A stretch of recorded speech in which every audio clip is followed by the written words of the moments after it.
ঢাকা চট্টগ্রাম মহাসড়কের কুমিল্লার ক্যান্টনমেন্ট আমতলী অংশের চিত্র এটি। পিচ ঢালাই উঠে গিয়ে ক্ষয়ে গেছে সড়ক, জায়গায় জায়গায় সৃষ্টি হয়েছে বড় বড় গর্তের। জমে থাকা বৃষ্টির পানিতে বোঝার উপায় নেই কোথায় আছে বিপজ্জনক গর্ত। গাড়ির চাকা গর্তে পড়তেই তীব্র ঝাঁকুনিতে আটকে উঠছেন যাত্রীরা। বাধ্য হয়ে গতি কমিয়ে ঝুঁকি নিয়ে এগিয়ে চলছে হাজারো যানবাহন। দুলছে বাস, ট্রাক, কাভার্ড ভ্যান। একটু অসতর্কতায় ঘটছে দুর্ঘটনা, পাশাপাশি তৈরি হচ্ছে অস্থায়ী যানজটও। জ্যামটা মূলত কারণ হচ্ছে রাস্তার বিভিন্ন জায়গায় প্রচুর নষ্ট হয়ে গেছে, গর্ত হয়ে গেছে। 1-2 মিনিটের রাস্তা অনেক সময় 1 ঘন্টা পর্যন্ত লাগা যায়, আধা ঘন্টা লাগা যায়।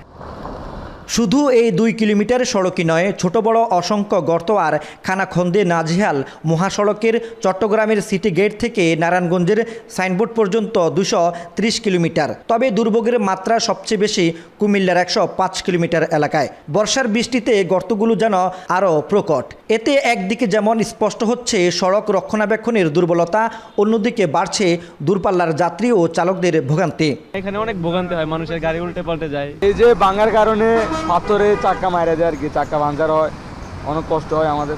আমজরে ভোগান্তি সরকারে আপনি দেখে না, কিন্তু সরকারের কোনো ক্ষয় হলো লক্ষ্যই নেই। সড়ক জনপথ বিভাগ বলছে অতি বৃষ্টির কারণে বর্ষায় মহাসড়কের বিভিন্ন স্থানে তৈরি হয়েছে গর্ত ও খানাখন্দ। তবে কিছু অংশে মেরামত কাজ চললেও বৃষ্টি কমলেই শুরু হবে পুরোদমে সংস্কার কাজ। এই একটানা বৃষ্টিতে আসলে আমরা কোনো ইন্টারভ্যাল পাচ্ছি না। সানি ডে পেলেই আমরা বেশিরভাগ মানে কি আমরা হয়তো পুরোটাই রাস্তা রিপেয়ার হয়ে যাবে।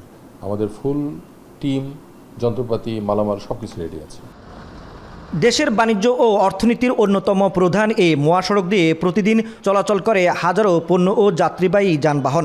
সংশ্লিষ্টদের আশঙ্কা, দ্রুত মেরামত করা না হলে যে কোনো সময় ঘটতে পারে বড় ধরনের দুর্ঘটনা, ঝরতে পারে প্রাণ। মাসুদ আলম, এখন, কুমিল্লা।